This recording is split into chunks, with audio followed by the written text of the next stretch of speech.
Tawa ko dyan. Huwag yun. Tapos nalulo ka pa ng ano.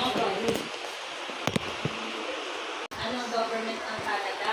Ayaw na daw nila maglagay ng tao doon sa pumunta sa city. Hindi daw ang hiring ngayon kasi puno na. Doon naman daw sa ibang lugar para mag-develop daw. So parang mga ano dahil, ito parang masarap. Oo, ganun nga yung ginagala nga. Oo, ganun na.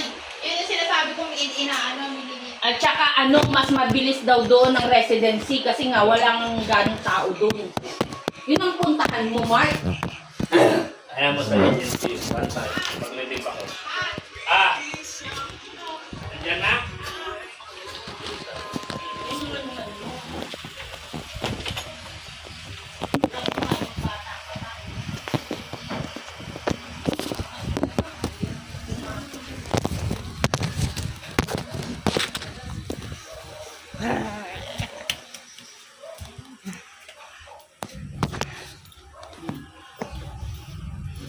Balikan ko yung kape pe ah.